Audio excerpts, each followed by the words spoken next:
जय माता दी। राधे राधे एवरीवन। चैत्र नवरात्रि आने वाली है और चैत्र नवरात्रि पूजा की संपूर्ण विधि आज की वीडियो में मैंने शेयर की है। तो वीडियो को आप अंत तक जरूर देखना ताकि आपको चैत्र नवरात्रि की पूजा से संबंधित सारी जानकारी मिल जाए। तो देखिए, चैत्र नवरात्रि अभी 9 अप्रैल से शुरू होनी है।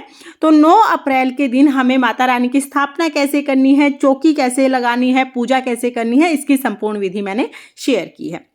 9 अप्रैल के दिन सुबह सुबह जल्दी उठ के हम स्नान कर लेंगे। उसके बाद हमें माता रानी की चौकी लगानी है। तो घर में जिस जगह पर भी आप चौकी लगाएं उस जगह को पहले आप अच्छे से साफ कर लें। साफ करने के बाद वहां पर आप चौकी लगा के लाल रंग का आसन बिछाएं। माता रानी की पूजा में लाल रंग का बहुत ज़्यादा महत्व है, तो आप लाल रंग का ही आसन माता रानी के लिए बिछा दें। इसके बाद हमें क्या करना है, थोड़े से चावल हम लेंगे और चावल का आसन देकर माता रानी को विराजमान करेंगे। तो माता रानी का फोटो या मूर्ति जो भी स्वरूप आपके पास है, आप उन्हें इस पर चौकी पर विराजमान कर दीजिएगा। तो यहाँ पर मेरे पास माता रानी की मूर्ति है बहुत ही सुंदर सी, तो ये मैंने विराजमान कर दिया है। उसके बाद हम गणेश जी को विराजमान करेंगे। देखिए, गणेश जी के बिना कोई भी पूजा पूर्ण नहीं होती है। गणेश जी को आप जरूर विराजमान करें। मैं जवारे बोने हैं, तो जवारे बोने के लिए मैंने एक मिट्टी का पात्र लिया है। आप तांबे पीतल का कोई भी पात्र ले सकते हैं या मिट्टी का भी ले सकते हैं। उसमें साफ मिट्टी भर के और फिर हमने इसमें जौ डाल दिए हैं। जौ देखिए, अगर आप एक दिन पहले भिगो के रख देंगे ना, तो आपके जौ बहुत जल्दी अंकुरित हो जाएंगे। जौ डाल के हल्का हल्का सा हमें इन्हें ढकना है, ज़्यादा मिट्टी नहीं डालनी है, बिल्कुल हल्का सा ढक देंगे। अब जो जवारे हैं इनके ऊपर पहले ही हम कलावा बांध देंगे और तिलक लगा देंगे। तो यहाँ पर हमने जवारे बो दिए हैं। बाद में कलावा बांधते हैं ना तो थोड़ी दिक्कत होती है, इसलिए पहले ही हम कलावा बांध देते हैं। इसके बाद हमें कलश की स्थापना करनी है। तो माता रानी के सीधे हाथ की तरफ, यानी जो पूजा कर रहा है ना उसके उल्टे हाथ की तरफ हम ये बना लेते हैं अष्टदल कमल। थोड़े से चावल रखकर अष्टदल कमल बना लेंगे। अष्टदल कमल ना बना पाते हो तो थोड़े से चावल आप रख सकते हैं। उसके बाद हम एक कलश ले लेंगे, पीतल, तांबा, मिट्टी, जो भी कलश आपके पास हो वो ले लीजिएगा। कलश के कंठ पर हम मोली बांध लेंगे। तो यहाँ पर मैंने मोली बांध ली है। उसके बाद हम कलश पर स्वास्तिक बना देंगे। स्वास्तिक बहुत ही शुभ चिन्ह होता है और हम जब भी कोई पूजा करते हैं तो स्वास्तिक जरूर बनाते हैं। तो यहाँ पर कलश पर पहले ही हम स्वास्तिक बना लेंगे, क्योंकि कलश की एक बार स्थापना करने के बाद कलश को बिल्कुल भी हिलाना नहीं है। तो स्वास्तिक मैंने बना दिया है। इसके बाद थोड़ा सा गंगा जल डालेंगे और फिर हम शुद्ध जल से कंठ तक इसको भर देंगे। इसके बाद हल्दी, सुपारी, सिक्का, लौंग, इलायची, ये 5 चीजें हम इसमें डाल देंगे। पूरे 9 दिन की स्थापना, इसलिए ये 5 चीज हम डालेंगे। कलश है, इसको हम अष्टदल कमल के ऊपर विराजमान कर देंगे और इसमें हम पंच पल्लव सजा देंगे। आम के पत्ते हमें लेने हैं। अगर आम के पत्ते आपको किसी कारण से नहीं मिलते हैं तो आप अशोका के पत्ते भी ले सकते हैं। तो पत्तों पर हमने तिलक कर दिया है। अब पत्ते कलश पर सजा देंगे। इसके बाद किसी भी प्लेट में या जो आपको कलश के साथ ढक्कन मिला है उसमें गेहूं या चावल हम भर के रख देंगे। नारियल के ऊपर हमें लाल कपड़ा लपेटना है और हमें कलावा बांधना है। अगर लाल कपड़ा ना भी हो तो सिर्फ कलावा भी लपेट सकते हैं। अब नारियल का मुख अपनी तरफ करते हुए हमें कलश के ऊपर नारियल को विराजमान करना है। ऐसे कलश की स्थापना की जाती है। आप चाहें तो जो जवारे आपने बोए हैं उसके ऊपर भी आप कलश की स्थापना कर सकते हैं। तो देखिए, आप चाहें तो जवारे के ऊपर कलश की स्थापना कर दीजिए और आप चाहें तो अष्टदल कमल के ऊपर भी आप कलश की स्थापना कर सकते हैं। एक बात का ध्यान रखना है, एक बार कलश की स्थापना करने के बाद कलश को हिलाया नहीं जाता है। पूरे 9 दिन तक कलश वहीं पर विद्यमान रहता है, यानी कलश को हिलाना नहीं होता है। अब हम नवग्रह की स्थापना करेंगे। तो अगर आपके पास नवग्रह यंत्र है तो नवग्रह यंत्र को आप यहाँ पे रख लें। अगर नवग्रह यंत्र नहीं है तो आप चावल से नवग्रह की स्थापना कर सकते हैं। आप चाहें तो आप सुपारी से नवग्रह की स्थापना कर सकते हैं या आप चावल और सुपारी दोनों का यूज कर सकते हैं। तो आप अपनी सुविधा के अनुसार इस तरह से 9 ढेरियां बना लीजिए। तो चावल की मैंने 9 ढेरियां बना ली हैं। यहाँ पे इसके ऊपर मैं सुपारी रख दूंगी। तो इस तरह से 9 ग्रह की स्थापना हो जाएगी। इसके साथ ही आप चाहें तो आप षोडश मातृकाओं की स्थापना भी कर सकते हैं। जैसे माता रानी में माता के सभी स्वरूप विद्यमान हैं, तो आप चाहें तो षोडश मातृकाओं की स्थापना कर सकते हैं, नहीं तो सिर्फ नवग्रह की स्थापना कर लीजिए। तो इस तरह से चौकी हमने लगा ली है। चौकी लगाने के बाद सबसे पहले हम भाव रूप में सभी को स्नान करा देंगे। तो जल के छींटे लगा के सभी को हमने स्नान करा दिया है।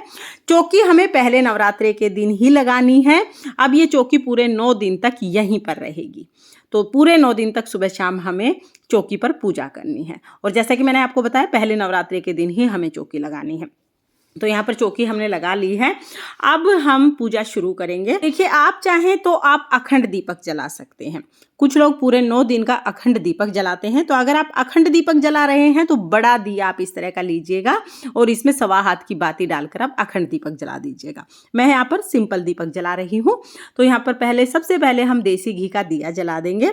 दिया जलाने के बाद अपने हाथ में फूल या चावल लेकर हम संकल्प करेंगे कि माता रानी, मैं 9 दिन तक आपका पूजन कर रही हूँ, आप मेरी मनोकामना को पूर्ण करें और पूजा में रही गलतियों को क्षमा करें। कहकर फूल हम माता रानी के चरणों में छोड़ देंगे। तो इस तरह से नवरात्रि का संकल्प हो जाएगा। अब देखिए, स्नान तो हमने सभी को करा दिया था। अब हम गणेश जी को वस्त्र स्वरूप कलावा और जनेऊ समर्पित कर देंगे। उसके बाद माता रानी को हम वस्त्र स्वरूप कलावा और चुनरी समर्पित कर देंगे। माता रानी को लाल रंग की चुनरी आप जरूर समर्पित करें। कलश पर हमने पहले ही चुनरी और कलावा बांध दिया है।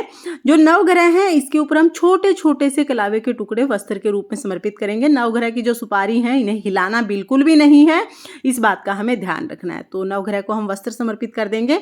उसके बाद हमें सभी को तिलक लगाना है। तो यहाँ पर पहले हम गणेश जी को रोली से तिलक लगाएंगे, माता रानी को, माता के शेर को, कलश को, सभी को हम तिलक लगा देंगे।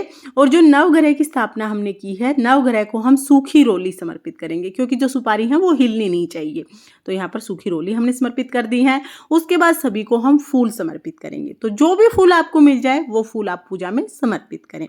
इसके बाद माता रानी को हमें 16 श्रृंगार समर्पित करने हैं। 16 श्रृंगार हो सके तो 16 श्रृंगार समर्पित करें, 16 ना हो तो जो भी पॉसिबल हो उतना श्रृंगार आप माता रानी को जरूर समर्पित करें। पूरे 9 नवरात्रे में एक बार आपको श्रृंगार समर्पित करना है और ये श्रृंगार माता रानी की चौकी पर ही रखा रहेगा।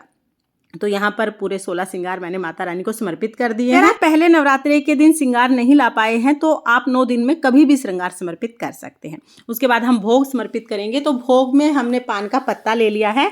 आप मीठा पान समर्पित कर सकते हैं या पान के पत्ते पर लौंग, इलायची, सुपारी, पताशा रख के आप ये समर्पित कर दीजिए। तो पान हमने समर्पित कर दिया है। उसके बाद पताशे का भोग हम समर्पित करेंगे। पताशे का भोग सबसे ज़्यादा शुभ होता है, तो रोजाना आप जरूर समर्पित करें। साथ में ही हम पंचमेवे समर्पित कर देंगे। जो भी ऋतुफल आपके पास हो आप वो ऋतुफल समर्पित कर सकते हैं। इसके साथ ही हम 1 लोटा जल समर्पित कर देंगे। हाथ जोड़कर माता रानी से भोग ग्रहण करने के लिए निवेदन करेंगे। और इस टाइम पर आप जो भी कथा कहानी पढ़ते हैं, दुर्गा सप्तशती का पाठ करते हैं या नवरात्रि की कथा सुनते हैं, तो अपने हाथ में फूल लेकर आप वो कथा या पाठ कर सकते हैं। अगर आप कथा पाठ नहीं करते हैं तो आप इस पाठ को स्किप कर दीजिएगा। अब देखिए, कथा हमने कर ली है। इसके बाद हमें क्या करना है, गाय के गोबर से बना हुआ उपला जो होता है उसे जलाकर हम छोटा सा हवन करते हैं। तो ये उपला आपको ना पूजा की दुकान पर बहुत आसानी से मिल जाएगा। तो यहाँ पर हमने गाय के गोबर से बने हुए उपले को जला लिया है। अब सबसे पहले हमें जो भी भोग हमने समर्पित किया, तो पताशे का भोग या पंचमेवे का भोग, वो हम अग्नि में समर्पित करेंगे। कपूर समर्पित करेंगे, घी की आहुति हम समर्पित करेंगे ताकि अग्नि अच्छे से प्रज्वलित हो जाए। इसके बाद हमें क्या करना है, सबसे जरूरी हमें लौंग का जोड़ा जरूर चढ़ाना है। तो 2 लौंग एक साथ लेनी है। पूर्ण लौंग होनी चाहिए, फूल वाली लौंग इस तरह से होनी चाहिए। 2 जोड़े हमें चढ़ाने हैं। इस तरह से छोटा सा हवन हो जाता है। आप चाहे तो हवन सामग्री की 9 आहुति भी आप समर्पित कर सकते हैं, लेकिन नॉर्मली घरों में लौंग का जोड़ा और पताशे समर्पित किए जाते हैं। के साथ ही जो भी पान आपने चढ़ाया है वो भी आप हवन की अग्नि में समर्पित कर सकते हैं। कहते हैं अग्नि में जब हम भोग समर्पित करते हैं तो वो सीधा देवताओं को प्राप्त होता है, इसलिए नवरात्रि में अग्नि में ही भोग समर्पित किया जाता है। तो जो पान हमने चढ़ाया है इसको हम इस तरह से बीड़ा बना लेंगे पान का, और ये भी हम जो हमने छोटा सा हवन किया है हवन की अग्नि में हम समर्पित कर देंगे। आपको कोई मंत्र आता है आप मंत्र बोल सकते हैं, नहीं तो जय माता दी कहते हुए आप ये हवन कर सकते हैं। रोजाना हमें इसी तरह से अग्नि में भोग समर्पित करना है। हाथ जोड़कर भोग ग्रहण करने के लिए माता रानी से प्रार्थना करेंगे। तो इस तरह से भोग समर्पित हो गया है। अब हम धूप दीप से माता रानी की आरती करेंगे। तो बहुत ही प्रेम पूर्वक पहले हम गणेश जी की आरती करेंगे, उसके बाद हम माता रानी की आरती करेंगे। माता रानी की जो भी आरती आप करते हैं वो आरती आप गाइएगा। आरती करने के बाद हाथ जोड़कर पूजा में रही कमियों के लिए क्षमा याचना करेंगे और अपनी मनोकामनाओं को पूर्ण करने के लिए माँ भगवती से प्रार्थना करेंगे। तो इस तरह से नवरात्रि की जो सुबह की पूजा है वो पूर्ण हो जाएगी। नवरात्रि के पहले दिन इसी तरह से सुबह सुबह हमें स्थापना और पूजा करनी है। पूजा करने के बाद जो जल है वो हम पहले तो जो हमने हवन किया है ना, इसके ऊपर से और आरती के ऊपर से ऐसे जल के छींटे हम लगा देंगे। तो इस तरह से हम जल वार देंगे। उसके बाद जवारे में हम जल सींच देंगे। तो जवारे में हमें छींटे लगाते हुए जल सींचना है, एकदम से जल नहीं डालना है, छींटे लगाने हैं। और फिर हम सूर्य देवता को ये जल अर्घ दे देंगे। और जो भी हमने भोग प्रसाद चढ़ाया है वो प्रसाद हम घर में सभी सदस्यों को बांट देंगे। तो पूजा के तुरंत बाद ही हम सारा प्रसाद सभी सदस्यों में बांट देते हैं। तो इस तरह से हमें नवरात्रि के पहले दिन पूजा करनी है। और हाँ, शाम के समय भी हमें चौकी पर दिया जलाकर आरती करनी है। तो फ्रेंड्स, नवरात्रि पूजा की ये सरल और संपूर्ण विधि आपको कैसी लगी कमेंट करके जरूर बताना। ये नवरात्रि आप सभी के लिए मंगलमय हो, इसी कामना के साथ फिर मिलेंगे किसी और वीडियो में। तब तक के लिए जय माता दी, राधे राधे।